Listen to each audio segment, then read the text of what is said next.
when implementing all of these things with the warrior rite of passage, I thought it was just going to be big and it was going to be like, don't mess with me kind of energy. In Mhm. the end, it came a lot with that don't mess with me kind of energy as an inner strength. So people could say things, people could approach me, people could do things to try to throw me off my game, but I was solid and I was stable and I'm able to really be in a clean space and allow them to have their experience and not just like push me right off my center.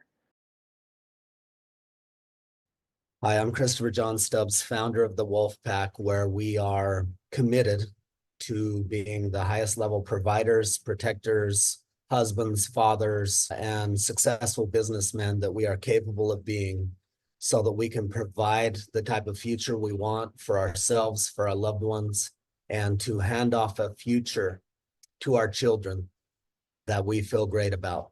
Welcome to this call where I'm going to be talking back and forth with Tom. Tom is a successful businessman who's been working with me in the group for some time. And Tom's going to be sharing how, through a simple meditation technique in the Warrior Rite of Passage, he has become more unfuckwithable than ever, and how that's been blessing his life. So enjoy this interview recording. And if you haven't joined our free Wolfpack Facebook community, do so now. Look in the description or the comments below, and you'll see a link. Click it. It's free. We got lots of value to add to you. So we'll see you there.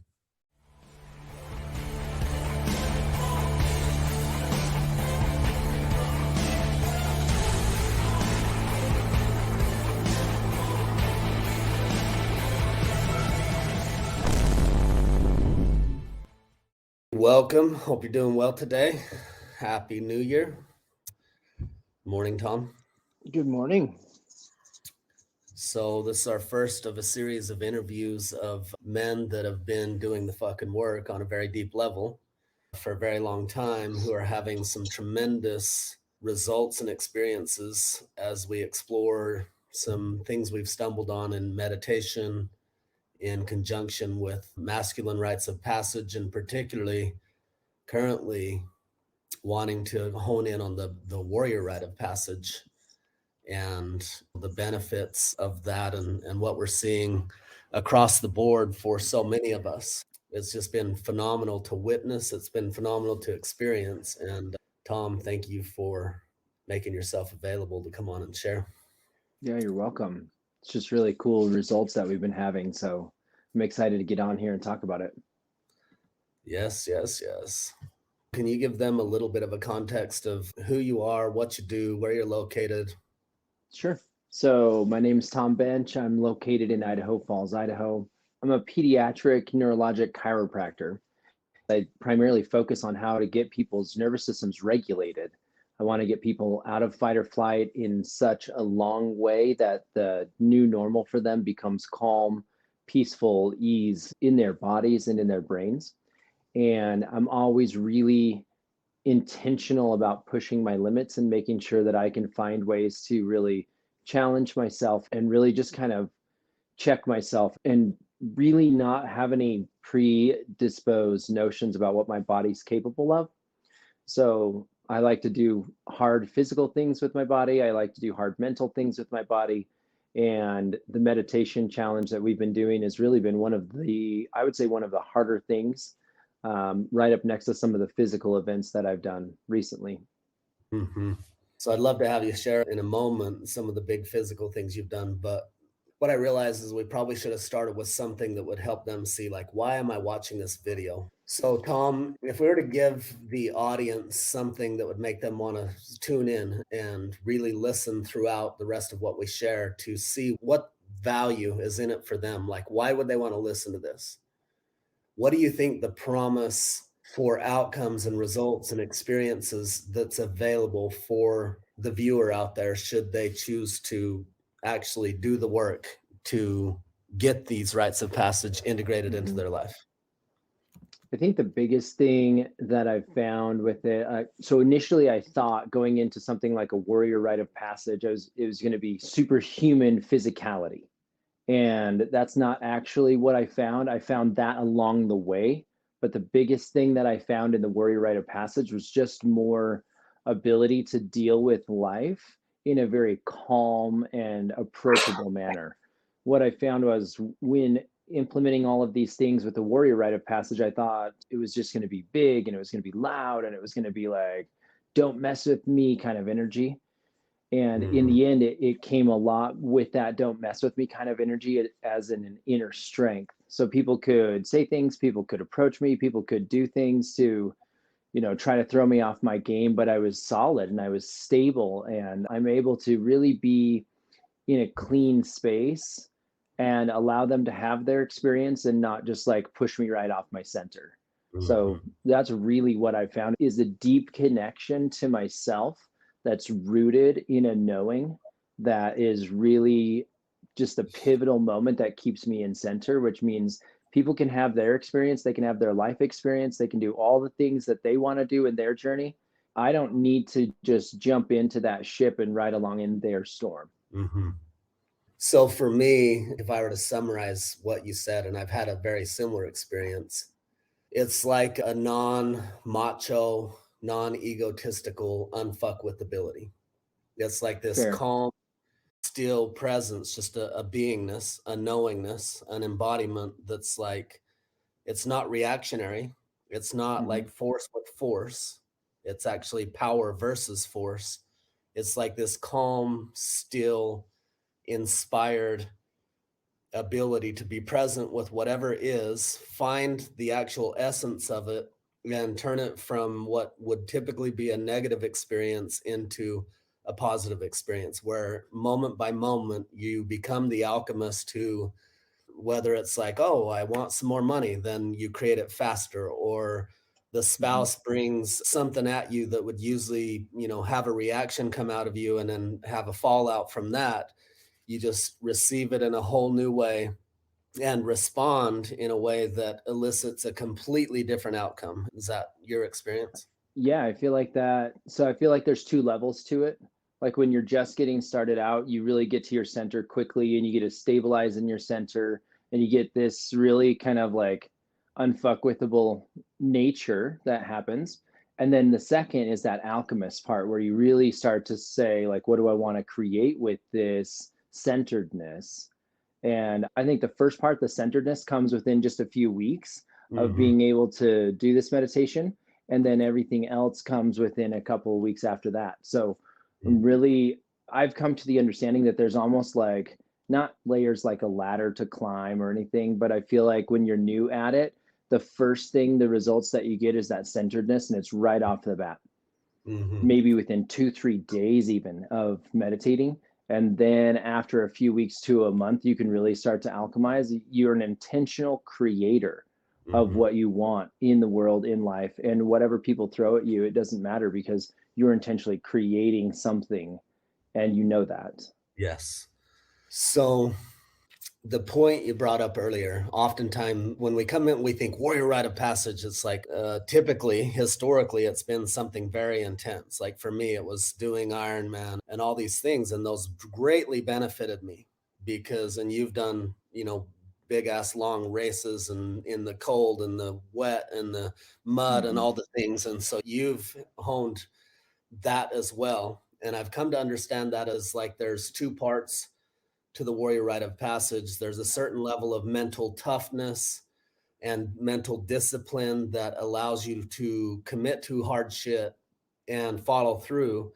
And when I did that in the physical realm, whether it was CrossFit or Ironman or all the other really hard things I did, it converted over into my ability to show up as a husband and as a father and Hmm. handle all the hard things of life in day-to-day life, as well as, I would have all these ideas and visions and dreams and goals.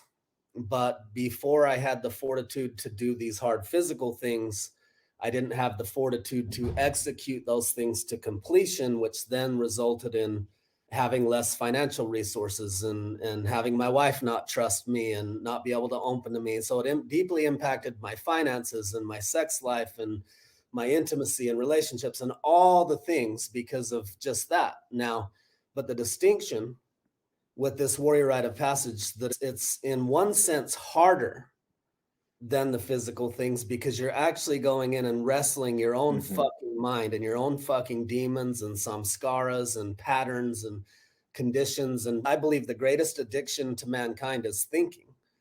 Mm-hmm. And so you sit down for your meditation and you get bombarded with the thoughts, and then you're in Right. this wrestling match with like, how the fuck do I come to stillness? It's kind of like that Eat, Pray, Love movie. Like, okay, I'm supposed to meditate. I don't think I know how to meditate. I just can't get my mind to shut off. Okay, be present. Oh, it's wandering again. Oh, fuck. I had meditated for 20 fucking years. And anyone who's followed me for any bit of time, they've likely meditated themselves. And they Mm-hmm. actually likely have some sort of a daily routine or habit. They know the fucking value of, doing some sort of habits that will enhance their life. And most of them are most likely like I was for 20 fucking years, meditating and going like, I know I should do it. I know everyone says it's key. I know it's this very important thing.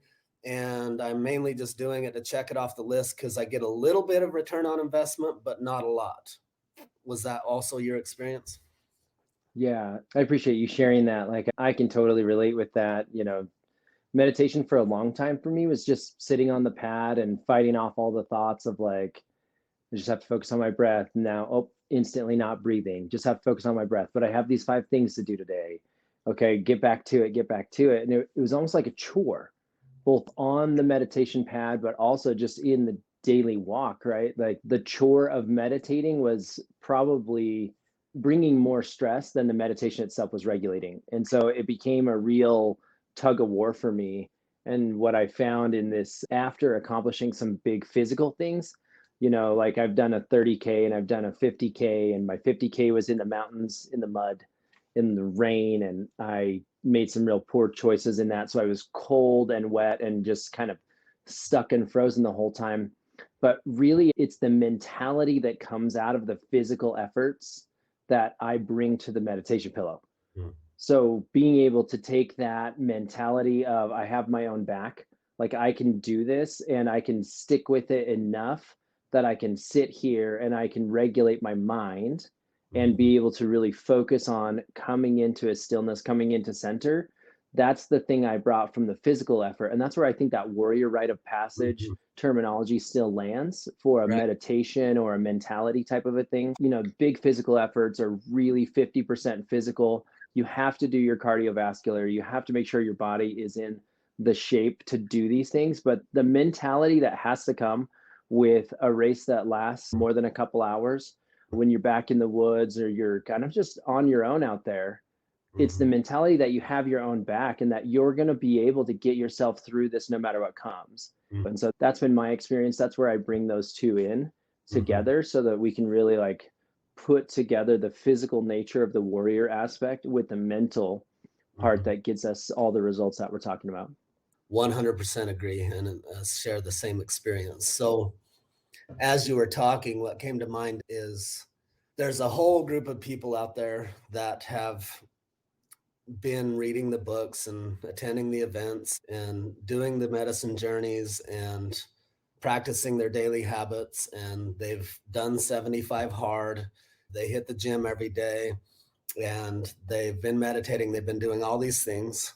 And particularly around the hard physical things, they've been doing the ice baths, they've done some Mm-hmm. breath work, they've been exercising their Mm-hmm. mental toughness and ability to execute and follow through on greater and greater levels. And they've grown to a tremendous level. Because I spent a good solid 2 decades, maybe 3, developing that aspect. And it was a long time ago. 20 years ago, I did my first 10-day silent meditation retreat. And I had some huge shifts in my ability to direct my mind instead of my mind Mm-hmm. directing me. Like the quote comes to mind of the mind makes a horrible master, but a tremendous servant. I Right. made huge breakthroughs 20 years ago at this 10-day silent meditation retreat on that particular topic. But then still in my day-to-day practice, it was just like we said, a minimum return on investment. Hmm. And then within the last year, and then specifically even more in the last 6 months, and even more in the last 3 months, I've had just the most insanely powerful experiences through combining what I've been studying since 2016 around the masculine rites of passage Hmm. with all that I've been studying around transmutation work and meditation work and tapping into the quantum field and creating from that space and all those things. And it's been so life altering, so Yeah. positively changing that I've got to fucking share this with anyone and everyone who will listen and take it on. Because even if you've done 75 hard, you've done CrossFit, you've done the long runs, you've done a triathlon or an Ironman or any of these insane accomplishments that have developed you Hmm. tremendously, I've found there's a whole nother layer and depth when we're not doing the external. We're now doing the same thing on a deeper, because that external did give an internal, right? It gave a Right. tremendous amount Right. of internal discipline and follow through and grit and will and focus and these masculine traits that are evolving within us and Hmm. developing and strengthening. But when I began to actually have this new experience through the masculine or the warrior rite of passage through this meditation technique and practice, it went from like mental toughness to, I'm not claiming mental mastery, but like closer towards mental mastery. Like there's a distinction between mental toughness and mental mastery where you're actually now no longer, like in Michael Singer's book, Living Untethered, he says the head is where the soul goes to hide from the heart, right? Right. And so shit happens outside there in our lives. And then based on what we're still carrying with us, we react to that. We have an internal reaction, and then we typically jump right up here to solve it. Hmm. And when I was able to shift that to no, I jumped to center in the present moment, in my essence, in my divinity, and I respond and act from that place, it changes fucking everything from procrastination to self doubt to nice guy syndrome and patterns to not being able to have boundaries to getting out of scarcity thinking. Like, just it blew me the fuck away. And you actually finally, just one simple practice, you actually embody and overcome all those things just by being in that state of being. And it's no longer Hmm. a fucking mental thing of, oh, well, I know that what I've studied says. It's just like a beingness where you're just like, oh, boom, here we go. All right, got it. Yeah. And I find that beingness really like when I have the mental toughness on lock, then I find that beingness. Normally, I would get all up in my head and it just feels like chatter, chatter, chatter, like I'm spinning wheels, right? And I didn't associate that with being in my head previously. I associated it with being productive because I could think my way out of almost anything. I developed this key skill of being able to think my way into and out of all my problems. But what I realized was I wasn't thinking my way out of problems. I was literally just digging the same hole over and over and over. And I started to see these patterns reemerge in my life where I would have similar circumstances or similar people experiences that would just keep coming up. And it's almost like I had to rethink all my thoughts all over again every time, even Mm-hmm. though I knew it was the same pattern. And that's what frustrated me. I didn't want to keep rethinking the same thoughts over and over, but that seemed like the only way I'd train myself out of it. So Mm-hmm. looking at this, like defining what the warrior rite of passage is was super key for me because I thought it was just physical, right? So go do really hard physical things that challenge me. Go do something that really like breaks all of the mental preconceived notions that I've got physically. And what I found was I was just getting more and more of that like fight warrior energy, which then put me right back up in my head because, I knew I could fight you. And so if I could fight you, then we could just go at it. And I'm still in my head though. And Mm-hmm. that really that centeredness that comes with it, I think the warrior rite of passage is really you have to do something physical and super hard that pushes you mentally, not something that you can do, but something you commit to before you even think you can. And Mm-hmm. then you have to train for it and then get to be that person that crosses the finish line. And then you have to take that mental fortitude and you have to place that mental fortitude in a knowing inside. And that centeredness brings us to this place where we can drop out of the head and Mm-hmm. just come right into a place in the heart. Like things are flying, things are going everywhere in your world, but there's not a ton of chatter going on in your head. You're not spinning those wheels. And that's how you know you've started to really integrate this warrior rite of passage. So that's the difference for me, having done a lot of physical things over the years, having done some mental challenges, really bringing me to a place where now I can just sit in centeredness, in peace, and not spin those wheels. So what's really cool too, I think, is that you and I came on similar related paths, but different paths to get here. And we're arriving at a similar place. So my path was Brene Brown, just tons of vulnerability study, tons of shares about emotional control and just EQ, emotional languaging. Yep. My favorite Michael Singer book on all of these is actually Living from a Place of Surrender. The Untethered Soul was awesome, but Living from a Place of Surrender just kind of like brought all that home for me. Then Joe Dispenza's work to really understand that chemistry that's happening when you get all up in your head and you get in the storm, but also the chemistry that you can alchemize within your world and your field. And bringing all those together was really my path to get here. And then the self-realization fellowship lessons for some of the baseline meditation techniques and practices. That's how I got here. And I know it's a different path than some other people have taken. So there's really no wrong path up the mountain, is what I'm saying. Love everything you shared. And the piece I want to go back to is when we go to our head, it is the absolute fucking slowest way to create. So if you're out there watching this and you're one of those people that like, well, good enough, like if good enough isn't good enough for you, you're like, no, I'm fucking here to evolve into the greatest version of myself over and over again and to create the best fucking life I can possibly enjoy.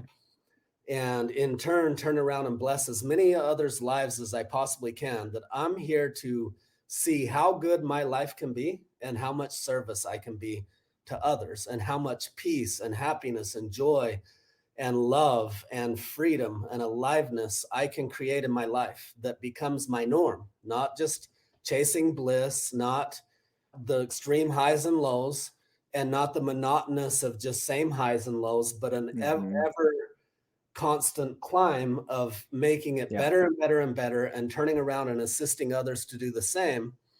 That's what the fuck I'm all about. And the people that I care to empower are the people that are about those same things.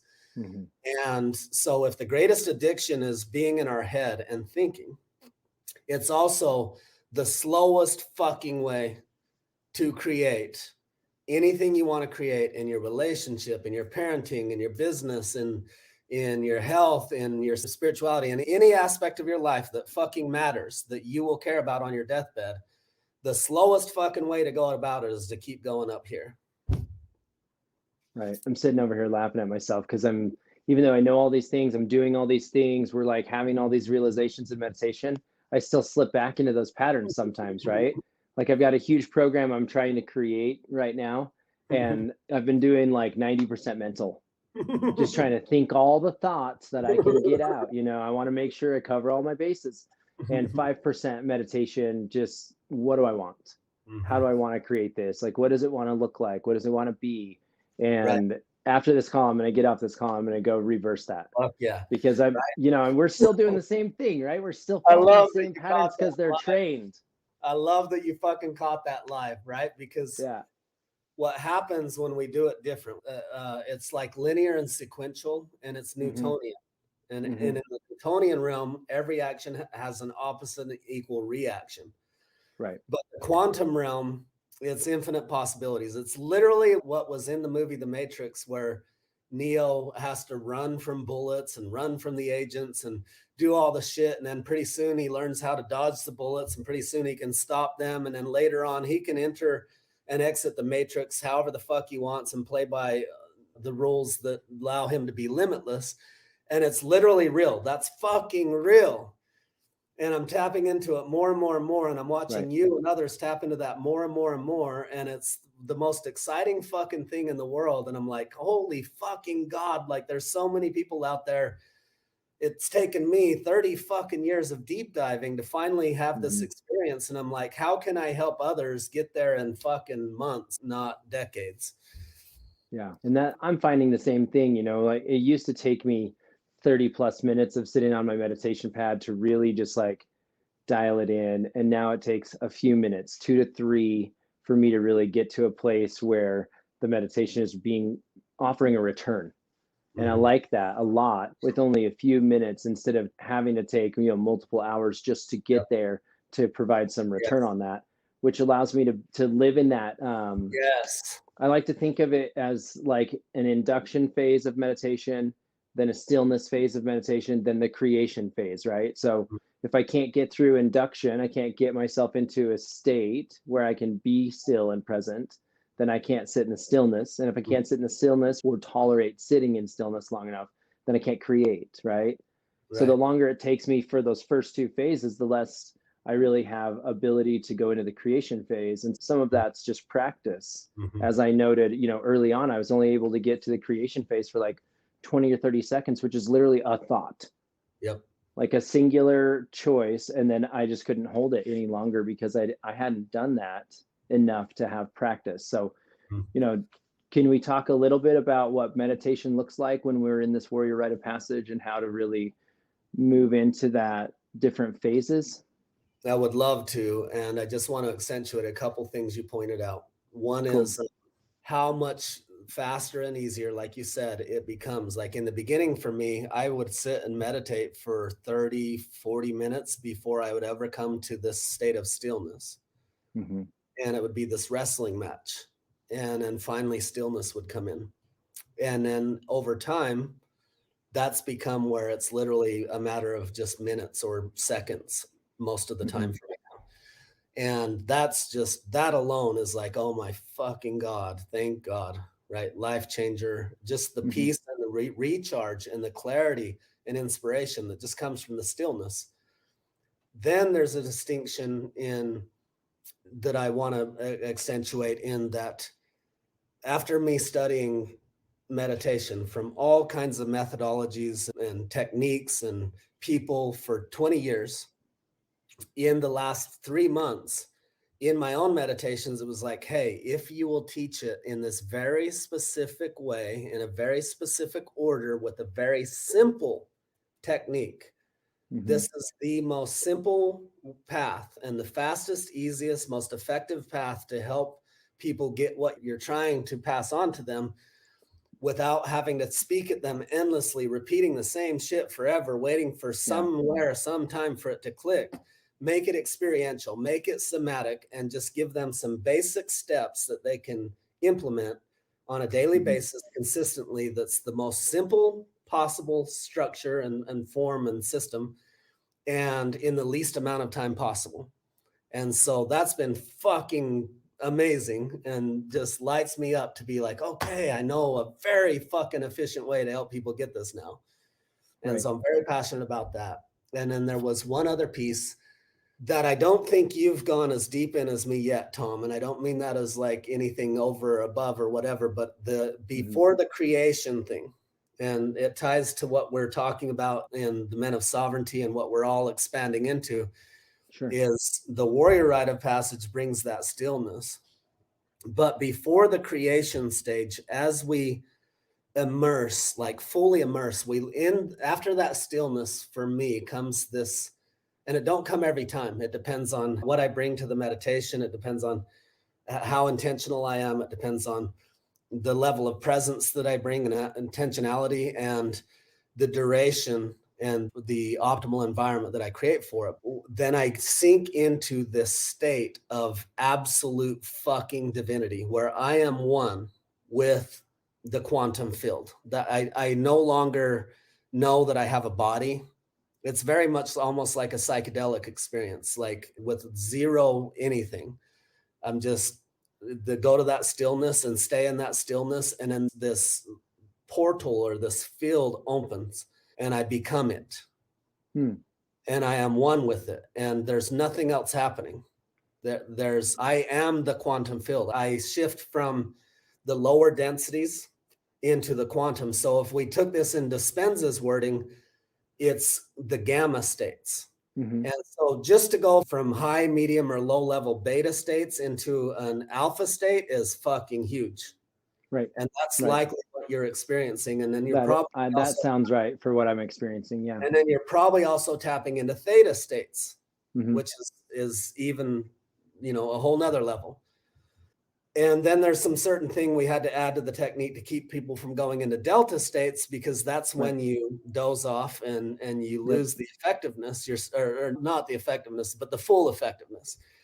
But if you can stay in that theta long enough, because of the techniques that we employ, then you sink into, at some point, fucking gamma. And gamma is where you are one with God, one with source, one with the cosmos and the universe and the Akashic field and the isness, the oneness, the all that is. And you have access to all wisdom, all truth, all knowledge, and you know exactly who the fuck you are, why you're here, what you're up to, what your next best move is. And so it's not even like, okay, what do I want to create? Because in theta or alpha, yes, that's a very powerful creative state, but it's a whole nother level of like,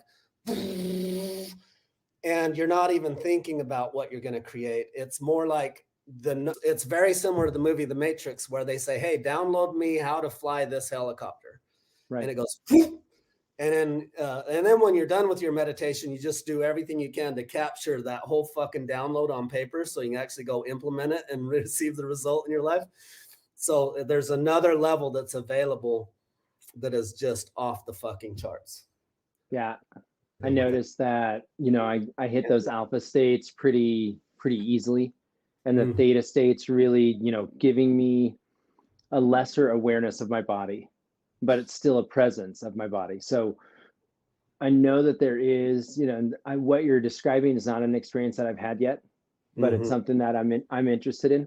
What I know is, you have to really be able to let go of your thoughts of time, your body, and the environment, right? So most of the time when I'm in theta, I've completely let go of my body, my time, and my environment. That's if I regulate and prep my environment first. Like this morning in my meditation, there was like a cold draft on my back, and that kept pulling me out. Like I kept thinking like, oh my gosh, my back is cold. Every time I was just ready and I could feel myself dropping into those altered brain states, then my back would be cold again. And my brain would bring me back like, hey, your back's cold. And I'm like, it's not cold enough. It's dangerous. I know that, but it was just enough of a distraction that it kept me coming back to the body every single time. So looking forward to a time when I can be one with the field, and therefore I don't have to like know the options to consciously choose to create, right? Like that's what you're talking about. Is what I hear.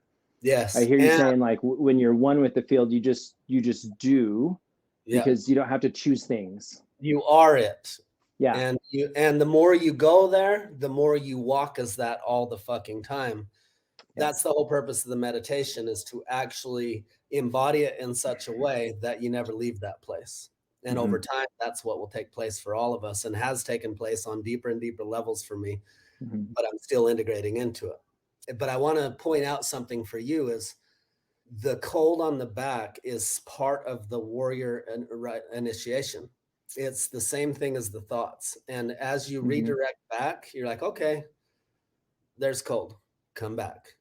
It's the same thing as redirecting from the thoughts and redirecting from the sounds and the redirecting about thinking about the future and thinking about the past and creating the thing you're trying to create in your business program and all the things, all of those things. So that's the thing that'll take you faster into that next stage, is to continue to do what you're doing. But it's not only the thoughts that are trying to distract you. It's the sense, it's all of the five senses. Right. The smells, the sounds. Good point. The visions, the thoughts, the sensations on the skin or within the body, the discomfort of wanting to move. And so if you want to amplify, if people want to get there faster, they would also go, I'm not going to adjust my body during at least a certain amount of time, that I will utilize any discomfort that shows up in the body to just actually further and deepen my ability to be with whatever the fuck is without reaction and stay present.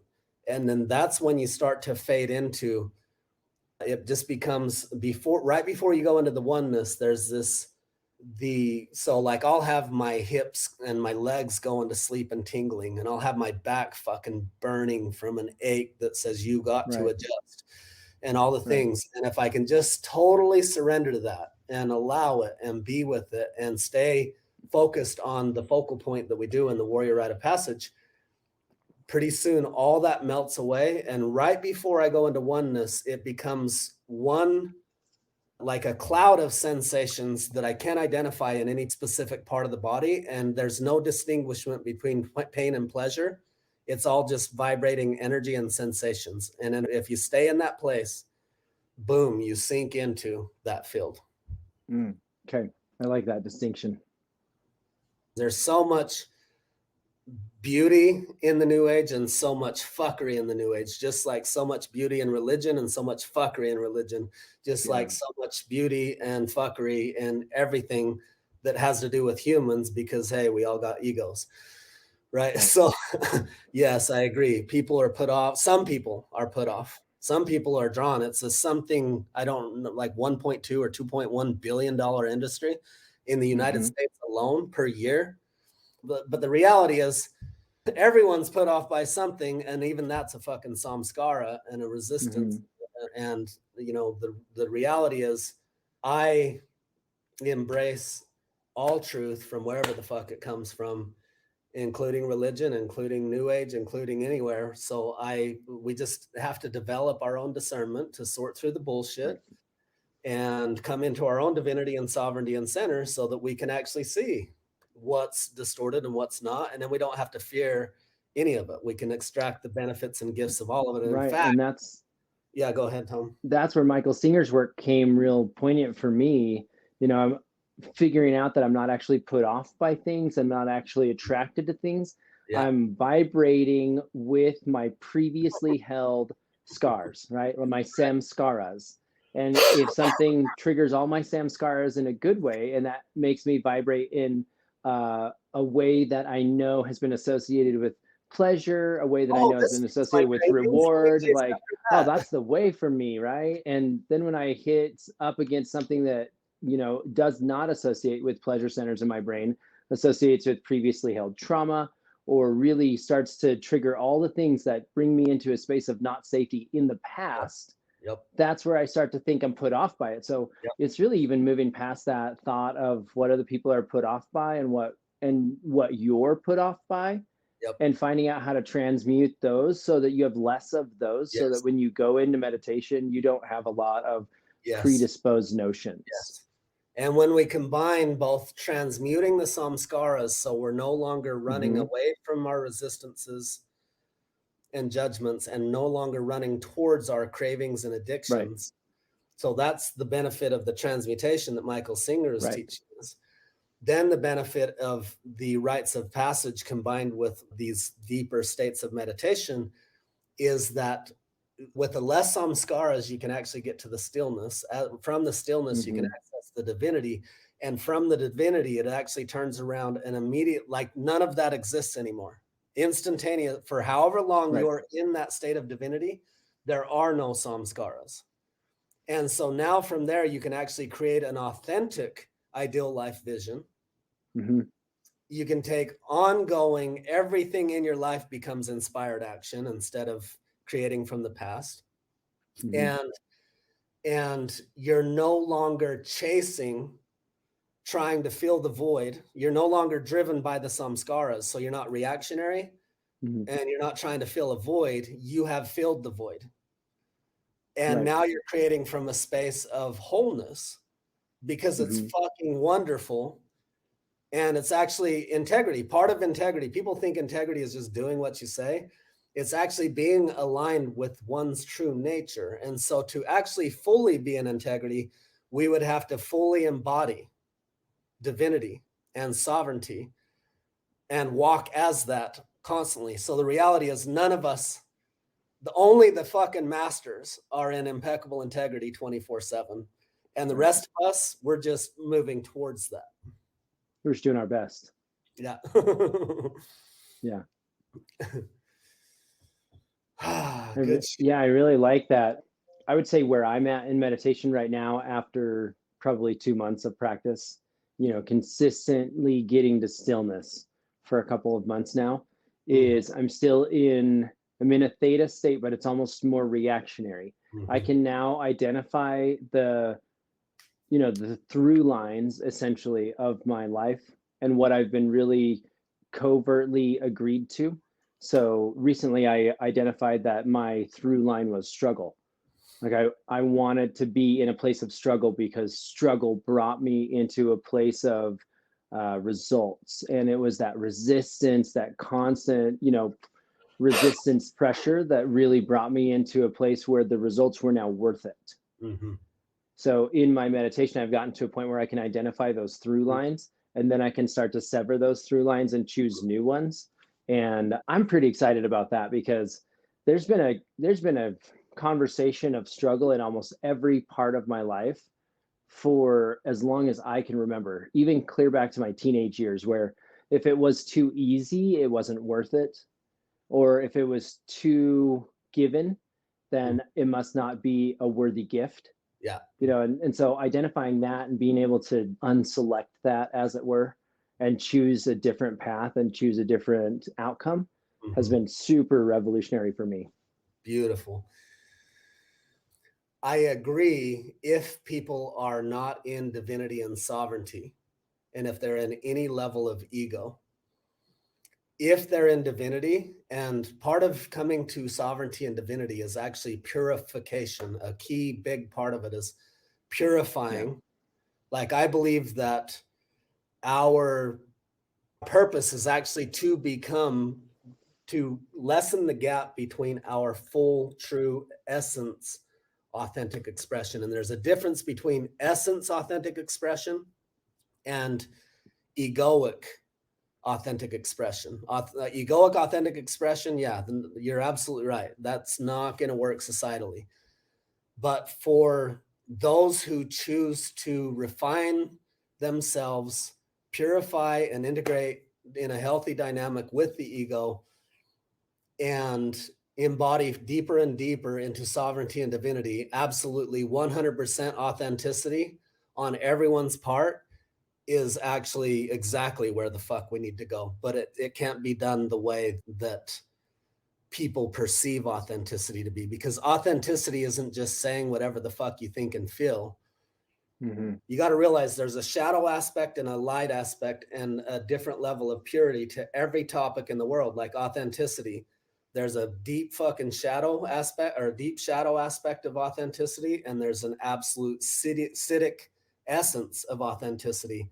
And hmm so a viewer that's saying that, you're viewing it from somewhere in the scale of shadow or halfway there. And I'm talking about authenticity that is actually divine in nature. it could also be that somebody talking about it that way might think that it sounds lonely to be truly authentically yourself because nobody else is, and so then you're just kind of walking this path alone, and it's hard socially to make friends and connections and things if your authentic path is so different than theirs. But Mhm. I really believe it's a resonance frequency conversation. Like if you're vibrating at your authentic yeses and nos in truly like a pure heartfelt way, not in the shadow aspect, well, like if you don't choose what I choose, just get out of my life. That's a very egocentric but also very lonely path, right? Yes. True divine authentic expression really brings us into a space where we can vibrate with the same frequency that others around us maybe have wanted to but may have been scared to, Mhm. and so we will attract those people Yes. who authentically want to do the same. So The more you be yourself in a pure way, the more you draw to yourself others doing the same, and you yep, repel from you those who are not doing it. And so it ends up separating you into an easier and more healthy and more friendly environment as you continue exactly, to yeah, grow up the that's scale. exactly what I found. Yeah. So, Tom, in one out breath, how important is it that man or woman, anyone watching this, get this warrior rite of passage? And what are the biggest benefits you see available to them should they do the work to give that to themselves? I believe the warrior rite of passage is probably one of the, if not the most important thing that we can do in this life to affect a positive change and an impact that we wish to give to the world. What we know is that by intentionally choosing to create what we're here for, what our divine gifts guide us into, we need a path to do that. And the only path to do that is by staying centered in ourselves so that we can anchor in our divine essence, so that we can express that essence, so that everyone in the world can receive the magic and the gifts that we have. Beautiful. So well said. Thank you, brother. So now, another thing that's coming to mind is 3 of the key elements of success: skill sets, mindsets, and environments. Mhm. So obviously, if you want to thrive in your business, you're going to have to learn leadership, and you're going to have to learn marketing and sales, and you're going to have a really cool product or service that blesses people's lives and provides a ton of value for them. And, there's many dynamics to aligning with the principles that bring to you the blessings that you want, whether it be in relationships or health or spirituality or finances. There are natural laws that govern those outcomes and those results. None of us are victims. None of us are being punished.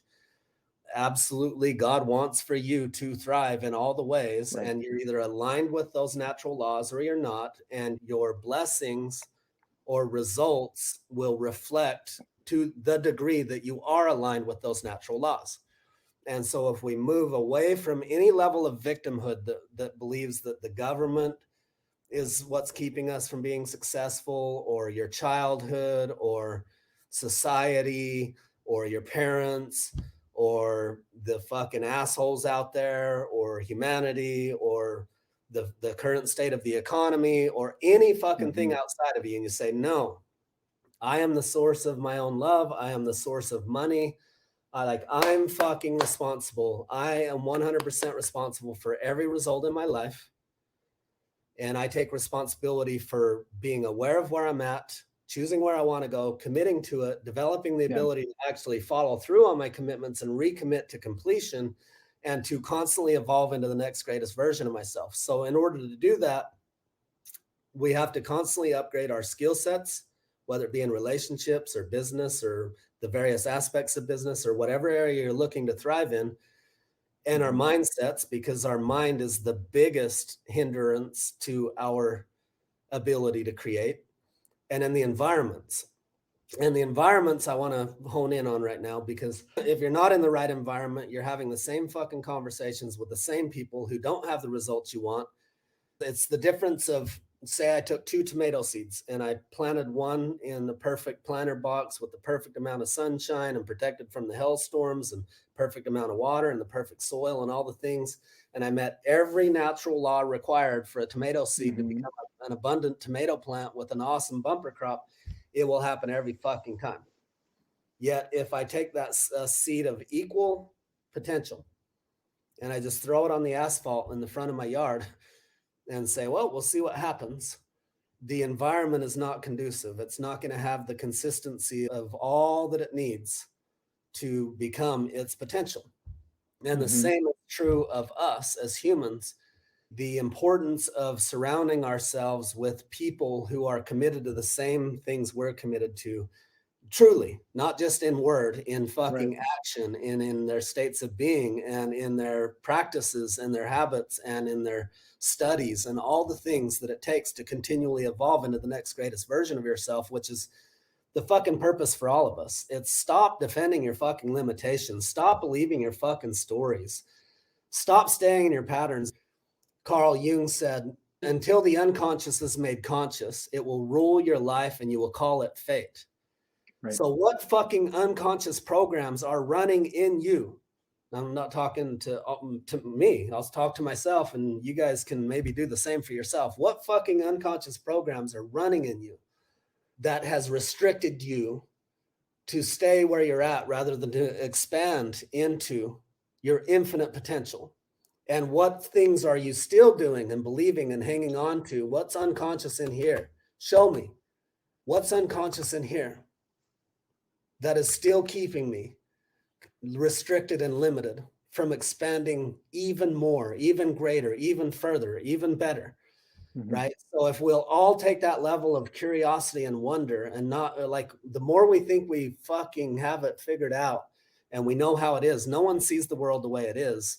We see the world the way we are. And the more we tap into the quantum, the more we can see it accurately as it actually is, and then create from that place. Now, so to bring it back though to the environment, you joined the Men of Sovereignty maybe 2 years ago. Pretty close, yeah. Can you, in 1 to 2 out breaths, speak to the audience about the benefit of being in a conducive environment of people that are committed and to ever expanding and showing up in brotherhood and camaraderie and tribe and community? And, on the back of my shirt, it says strong alone, stronger together. What has been the benefit for you to surround yourself with other men that are committed to the same shit you're committed to? I mean, I describe this as a mastermind for people who are ultimately committed to achieving whatever we want, not committed to mediocrity, not committed to staying stuck, not committed to, reaffirming our self-limiting beliefs. Like you said earlier, like if we stop fighting for those self-limiting beliefs, then where would we be? And we're in a Men of Sovereignty group that allows us to be in a space where no one will fight for your self-limiting beliefs, and no one will allow you to fight for your self-limiting beliefs. So it's massively changed the type of friendships that I have. It's changed the way that I look at other people. It's changed the way that I interact in the world, because I know there are men out there who want the same things that I want. They want the ultimate success for themselves and for each other, so that we can all make the biggest impact wherever we're located. And that's really shifted. Like, before even coming into the Men of Sovereignty, I know this is, more than one out breath at this point, but before coming into Men of Sovereignty, I had a really hard time making friends with other dudes. And it was super hard for me to trust other men. It was super hard for me to really like make a lasting friendship. But now I've got people in my friend circle who I can call and text and I can celebrate with. And there's really not much comparison anymore in my life where I'm like, hey, check out this huge win I had. And other people can just celebrate it. And before that, it was always like, well, let me show you what I did. And those were the type of friends I had, just the one-up friends, and that's the type of friend I was before this Men of Sovereignty mastermind group. So it's really revolutionized the way I interact with other men, but also with the world. Beautiful. So to the audience, I'm not going to go into any fucking picture. So don't be like, okay, here comes the pitch. He wants us to join the Men of Sovereignty. Men of Sovereignty is full. There's 12. It's closed right now. It's closed. We're not trying to promote Men of Sovereignty. We're trying to share, like for me, if I achieve amazing fucking things and I just go, yeah, I got mine. Fuck you bitches. That don't work for me. Right. That's not who I am. And I think anyone that is on the path of divinity and sovereignty and wholeness and oneness and spiritual evolution to become the greatest version of themselves, you cannot leave out the factor of service. Like once you ascend your life beyond Maslow's hierarchy of human needs, like any of you out there that are thinking, oh, I guess this is what you do. You get married, you have kids, you go to work, you pay the bills, and then you retire, and then you travel a little bit, and then you die. Not even fucking close. It's a fucking lie. It's the biggest fucking lie. Please stop subscribing to that shit. Please stop believing that just because to this point in your life, you've only been able to achieve a certain level of aliveness or success or joy or intimacy or love or sex or passion or fucking abundance in any of the ways, what I call true wealth, because it's infinitely, you can infinitely expand in the quality of your relationships. And I don't say this lightly. It's not theoretical that, oh, infinitely. No, like there is no fucking limit. So far beyond. And I haven't achieved, if it's infinite, then I'm only fucking at the like a small scale. We're all scratching the surface of it. Right. Even though I'm living a life that 95% of humans would be like, fucking A, that's heaven. Yeah. I know, and I'm aware that there's fucking infinitely more that I haven't even fucking tapped yet. And Right. I'm going for it. But as you get to these states that not higher, because I don't want anyone to think, oh, he just, as you get to these states of, I no longer need to fight for my survival. Right. I'm no longer stuck in the rat race of Maslow's hierarchy of human needs of how do I just fucking survive and make sure my family is fed. Mm-hmm. Then you wake up to, oh my God, not only can it infinitely get greater, the whole fucking purpose of my life is to serve and support and assist others to wake up to their own divinity and their own limitlessness and help them create the best lives possible for them, both in this life Mm-hmm. and the next. And I don't have your answers. I'm not a spiritual leader. I'm not a guru. I'm not a shaman. I don't want to be anyone's leader. I want to surround myself with other badass motherfuckers who committed to the same thing and just be in community in synarchy and synergy and sovereignty, not a hierarchy of follow me, pay me money, and you can have what I have. No, it's like, how do we evolve and grow with all those who are ready, willing, and able? And so we've got a free community, Facebook community, the Wolf Pack. Mm-hmm. And Tom, you're in there. And Mm-hmm. the objective is that, like, okay, there's people that pay to come to my live events. There's people that pay to work with me one-on-one. There's people that pay to be in the men's groups, and they fucking love it. And most of them, if not all, say this is the best fucking investment I've ever made. But I'm not just here going money, money, money, money, money. Yes, I want to expand the amount of money that I make so that I can expand the influence and the service that I can contribute in the world. But I want to also serve every fucking person who's open, willing, and ready, whether you have money or not. And I want to help you elevate to the point that you do have the money. And Right. so, regardless of where you're at in the game, my most successful clients pay me 10 grand a month to work with me one-on-one. The group programs that I do range between a few $100s a month to $1,000 a month.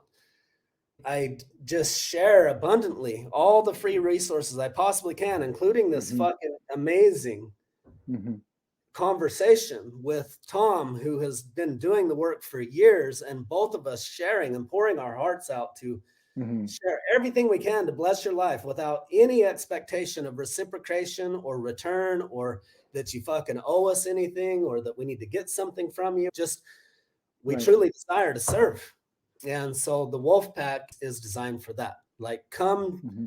meet our community, come mingle with us, come grow with us, come learn with us. Let's lift each other up, build each other up, learn and grow together, constantly enhance our skill sets, our mindsets, our environments, so that we no longer are surrounded by the environments that have kept us where we're at, that we can continually upgrade together Mm-hmm. into a greater and greater life and be of more and more service to the world. And ultimately, I see it leading to us living in a way that my kids could go out in the community I live in, and that I know, like, and trust every single family in that community, that every single family in that community has done this similar level of work, that they're committed to their health and their spirituality and their relationships and their finances, and they've achieved a level of true wealth, and they're aligned with their passion, their purpose, their zone of genius. They're absolutely about being of service to the world, and that I could let my kids play all day, every day, from sun up to sundown, and never worry once that they're going to be molested or raped or abused or fed toxic fucking thinking or be kidnapped, or it didn't matter whose home they went into. I knew 100% they were safe, and that they were being cultivated in a safe environment that would bring out the very best in them. That Mm-hmm. I didn't send them to public school where the other parents who hadn't been doing their work sent their kids to school, and those kids are passing their trauma onto my kids and their toxicity just because they don't know better. Right. So Right. that's where I see it leading, is that we all become more and more happy, more and more peaceful, more and more joyous, more and more loving, more and more whole, more and more successful in all the ways And then we find all the most cool fucking places in the world to build communities. And then you travel what you want, being of service, loving your fucking life, no longer constrained by where you have to live or what you can afford or how you have to have that job or all the things. Like, that's where I see the long-term thing.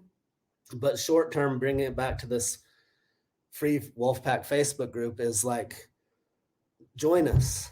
It's free. We're surrounding ourselves with the coolest motherfuckers that are committed to creating the most amazing stuff for self and all. And we're sharing the skill sets and the mindsets and the environments and doing all the things abundantly without any expectation of reciprocation, and open to when reciprocation and exchange wants to happen when it serves the highest good of each of us. So, if the viewer's like, okay, maybe I might want to join that Facebook group, what would you say to them? I would say do it. Really, the Wolfpack is like a taster, right? It's like a sampler platter of everything that we talk about in the paid groups. And if you're unsure, unwilling, and whether this could make a difference for you, just jump in there, start reading through the posts, do your intro video, really like dive in and see what that feels like to be surrounded by people, the same caliber of people. It's like a no-brainer in my opinion. Beautiful. Thank you, brother. I'm going to address a comment. So some person said, one thing I disagree with you on is you say, get to divinity, get to this, get to that. I think it's more about remembering we are divine and this and that. We are already there. 100% agree. And I teach that all the time.